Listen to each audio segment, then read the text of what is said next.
It seems congratulations are in order before we get to the football stuff. Former New York Jet great left tackle DeBrickashaw Ferguson the other day earned his undergraduate degree in nursing. Big props to Brick for that. That is a thankless job for a guy who doesn't need the money. Um, Big accomplishment. I remember a few years ago when somebody reported that he was going to start nursing school. Not an easy job. Not one where you're, as I said, not as appreciated as you should be.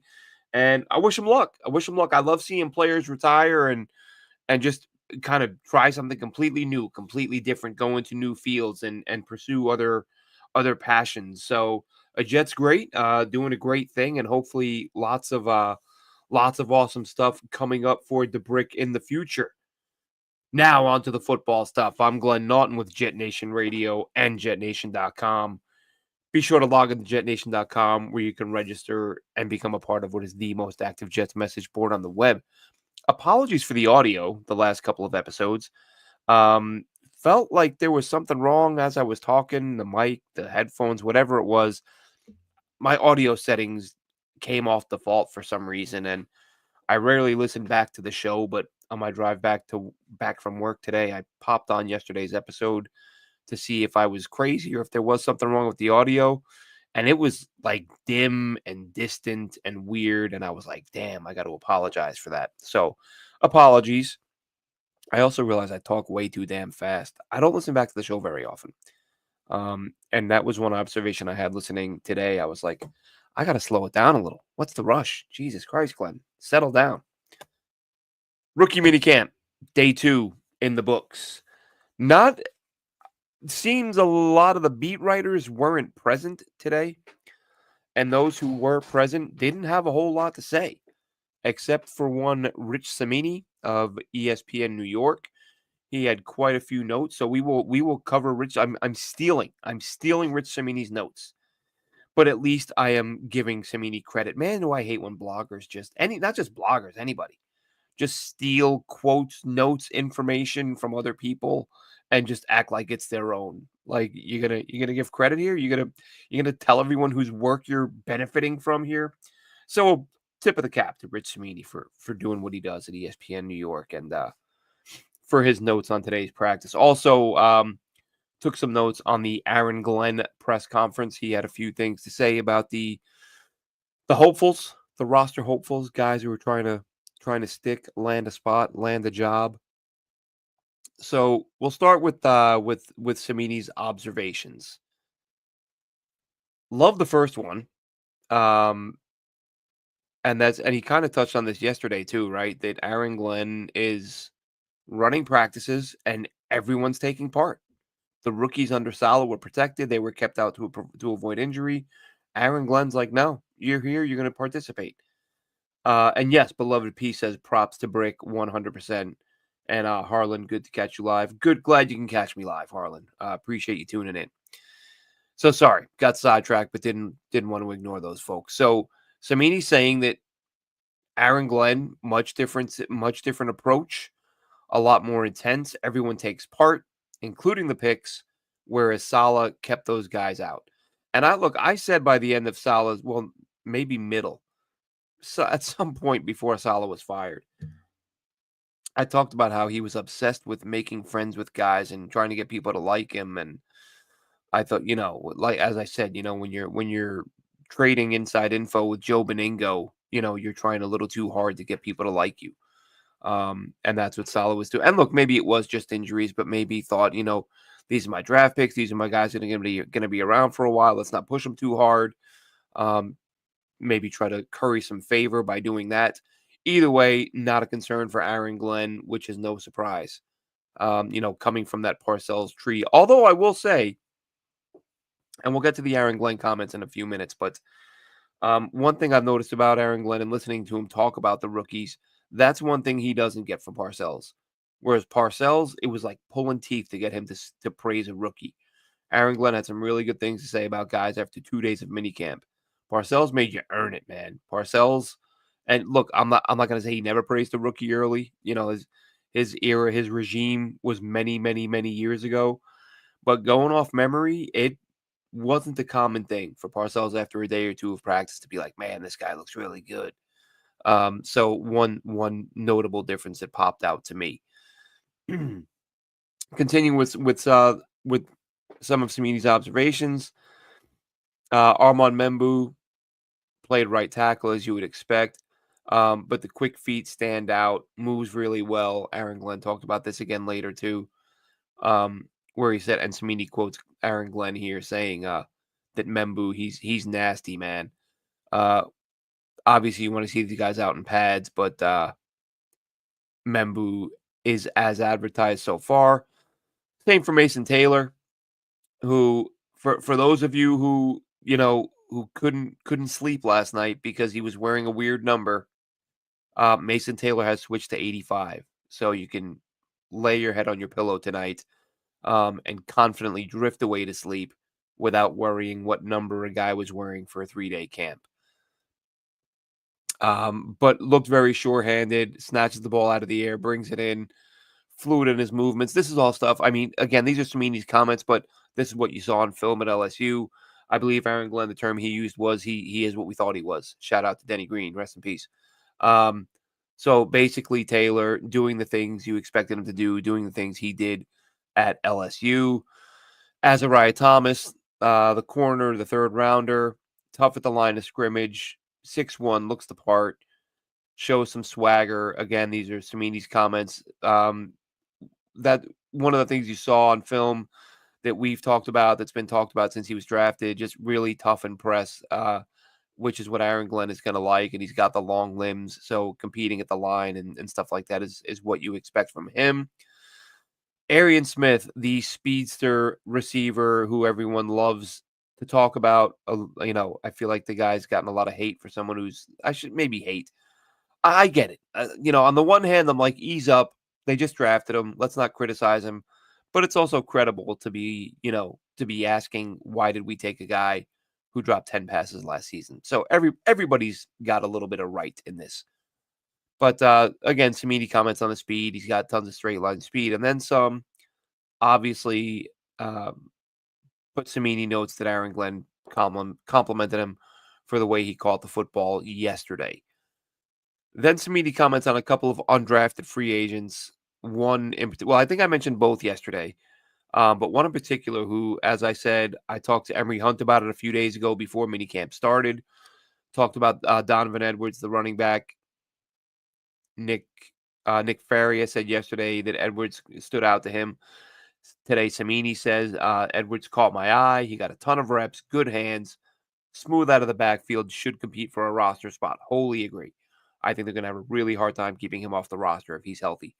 Then he mentions Lawrence Toafili, the running back I mentioned yesterday. I talked about his slow 40 time, which to me makes no sense. Again, I don't know if he was injured when he did the 40. I don't know if the person timing the 40 had an injured thumb, whatever it may have been. 4.68, absolutely insane. There's no way that's what he's running. But he says Toafili flash, nice catch out of the backfield, or nice catch on the sideline. And that's an interesting note on Toafili. I've talked about in the past his ability to catch the football. And I took a look just out of curiosity to see what our good friend Emery Hunt had to say about Toafili and his scouting, his draft football game plan draft guide. He said Toafili, he believes if you converted him to slot receiver, he could play there. That's how much he likes his hands. So Toafili caught the ball well today, caught it well in college, could be a factor. And again, a versatile piece. I've talked about how this regime seems to be really, focusing heavily on versatility in a lot of these young guys that they've brought in. Adrian Martinez and Brady Cook split the QB reps. Again, this is from Rich Samini of ESPN New York. Martinez is ahead of Cook, as you'd expect. Cook moves well. We've talked about that. Tough to evaluate throwing today. Very windy conditions.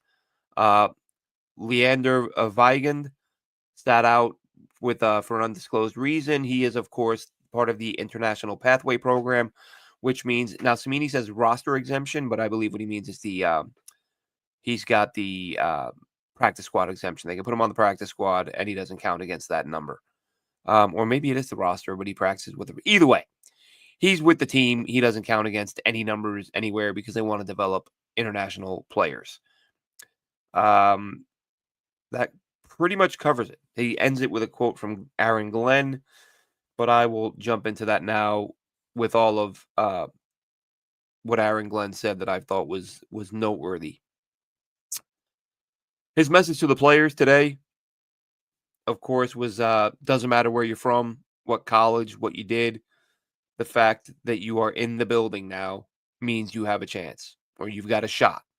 So he mentioned, excuse me, he mentioned having guys from HBCUs all the way up to major programs and a bunch of places in between, and saying that you're here. You got here, you got to this point. By being at this point, you have a shot. So the three things he was looking for these few days of camp with these young kids, can they learn? How coachable are they?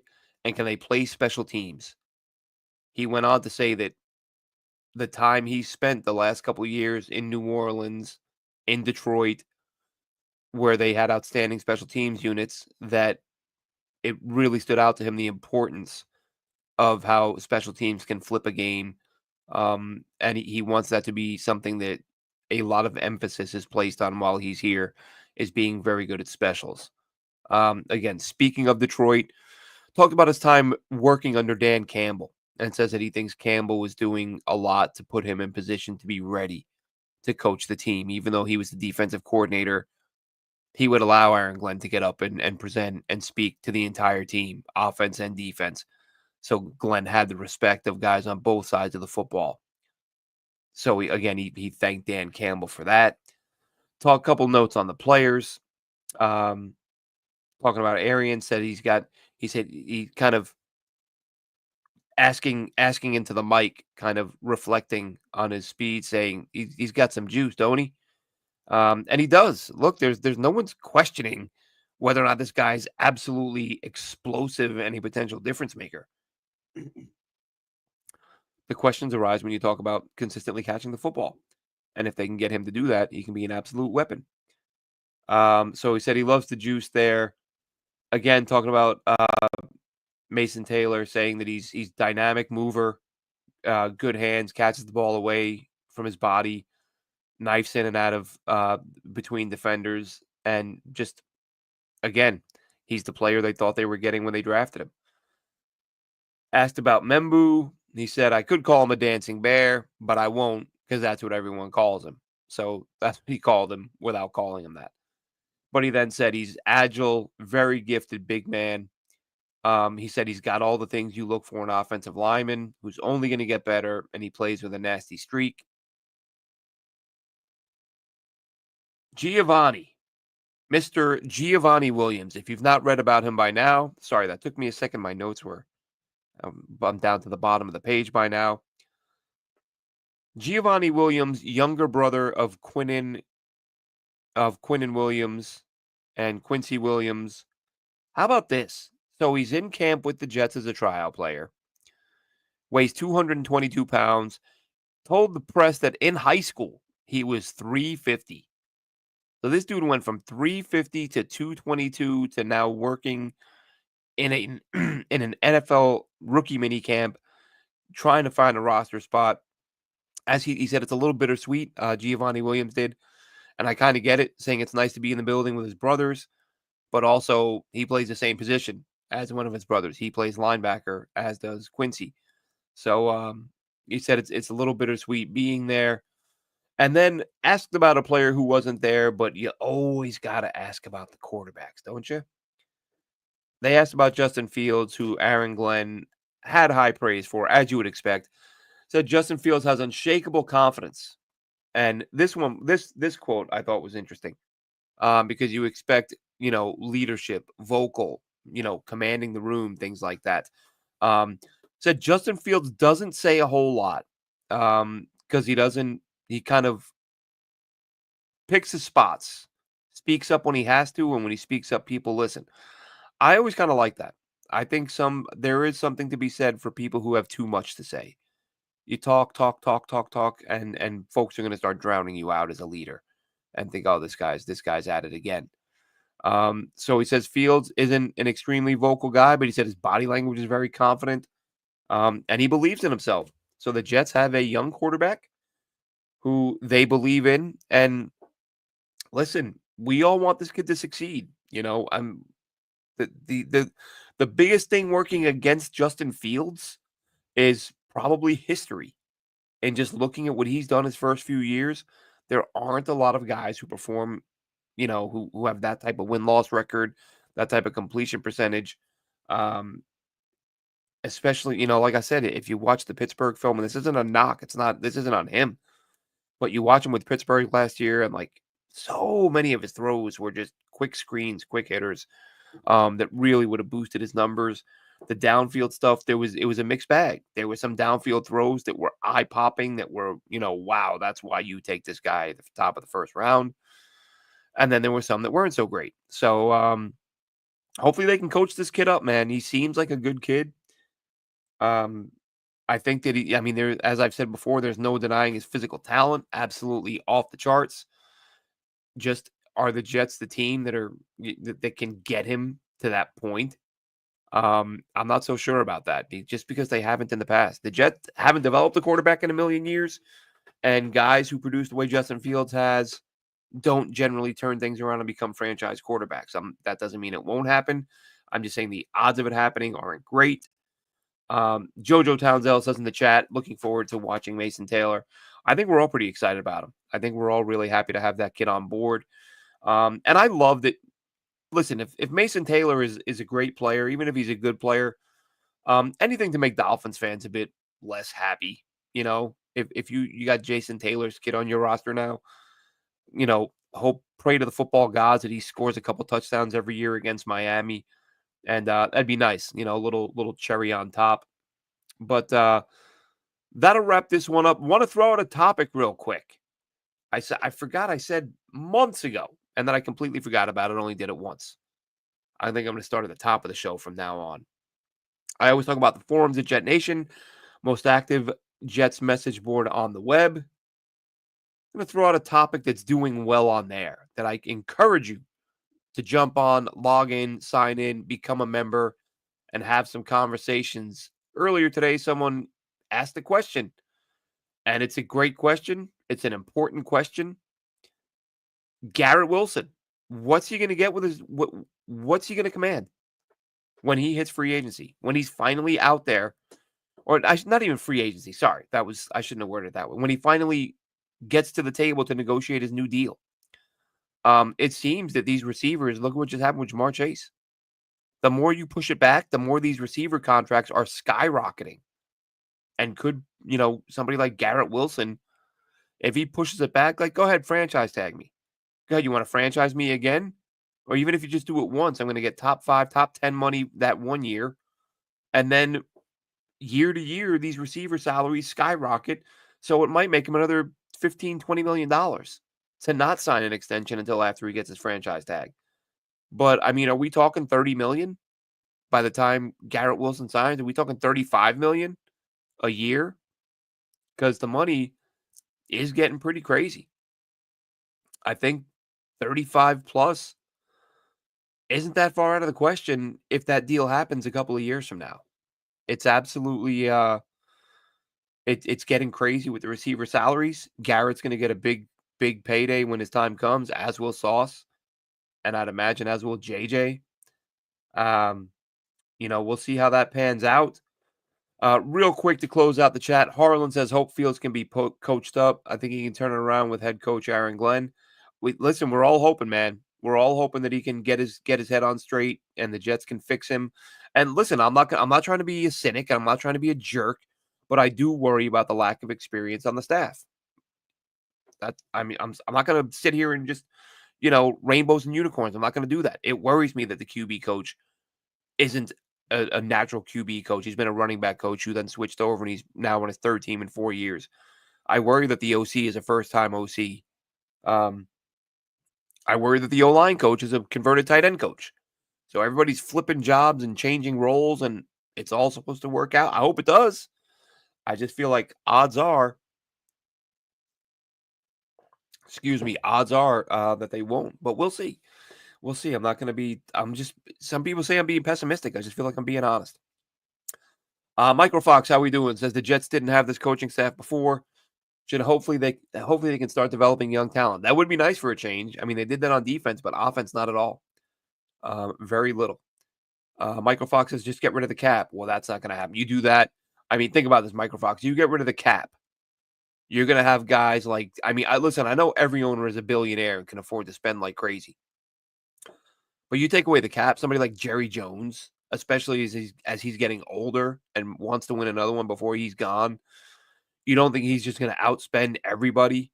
You would it would wouldn't be a good idea. Part of what makes football great, the NFL great, is fans believe their team can compete. Now, if you're a Jets fan, you're wrong, but the salary cap keeps that competitive balance, or at least tries.